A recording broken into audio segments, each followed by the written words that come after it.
Just a wee bit. Thank you, Mr. Burchett. I now recognize for 5 minutes the gentleman from New Jersey, Mr. Kean. Thank you, Mr. Chairman, and thank you to our witnesses for being here today. As the administration considers ways to improve the efficiency of U.S. government overseas operations, we must determine the best approach for providing support services to the various agencies stationed at embassies and consulates. GAO has found that increasing participation in the International Cooperative Administrative Support Services system can lead to economies of scale and cost savings. It also noted that Congress should consider requiring agency participation in ICAS unless a valid business case justifies an exemption. Can you explain the benefits and the challenges that might require the State Department to participate in ICAS? Thank you. Hi, thank you for the question.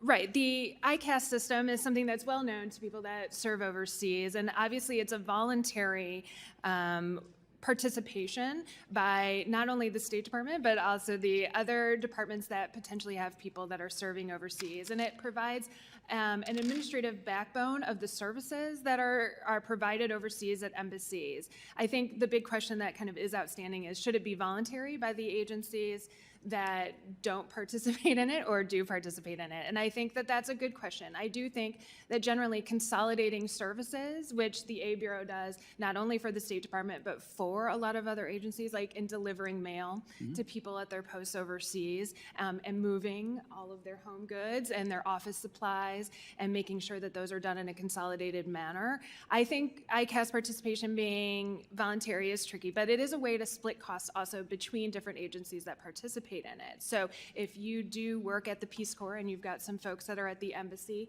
in a particular country, then they also participate in paying for the postal work that's done there and not having their own Peace Corps agency pay for that independently. So obviously there's some cost savings there. I do think it's a good idea for Congress to look into it. I know that there was a GAO report, I think back in 2012, that talked about this. So this has obviously been a topic that's been around. The ICAS system actually is run primarily out of MSS, so kind of the think tank part of the State Bureau under the management family. So, but obviously the Bureau of Administration has great involvement with it, specifically in the logistics management space. So you prefer a voluntary or a mandatory? It is currently voluntary. I know that. I think the recommendation by GAO was to have it not be voluntary. And what's your response to that?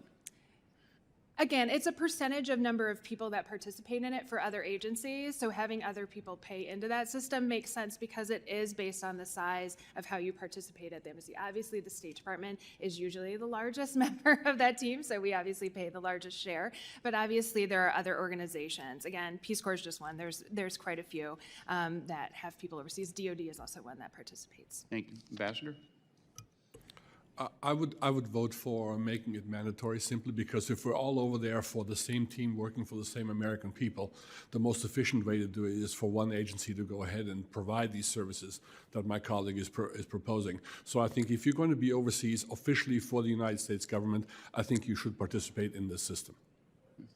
Thank you both. If U.S. agencies, including the State Department, reduce their presence overseas, it may be even more difficult to gain economy of scale in providing administrative services at the post level. What are some options to help contain administrative costs for a reduced footprint? I think I understand the question. Are you asking if there are some places that maybe consulates no longer exist, how do you still provide economies of scale for administrative services? Is that correct? Yeah, I think regionalization, which is something that my colleague here on the panel mentioned as well, I think that's a good idea. There are examples of regionalization of lots of services. For example, in Bangkok, it's a service where there's a lot of financial processing that's handled out of the embassy there. For logistics management and shipping, the A Bureau has a pretty big presence at some ports in Europe as well. So I still think there is some regionalization that is possible. Also in the area of procurement, I know the A Bureau has an operation in Germany. I don't know that it's always the most cost effective because German labor laws are actually a little challenging and sometimes cause things to be a little more expensive. But I think there are some regional ways that you can do certain administrative aspects in regional parts of the world. Without compromising effectiveness? I don't think so. With technology the way that it is now, I don't tend to think so. I mean, you can have a procurement officer in Germany doing work for a country in Africa, and I don't see there being any downsides. I think also, if COVID taught us anything, that there are some things that can be done remotely and done in other places, and people can be responsive that way. Thank you. Mr. Chairman, I yield back.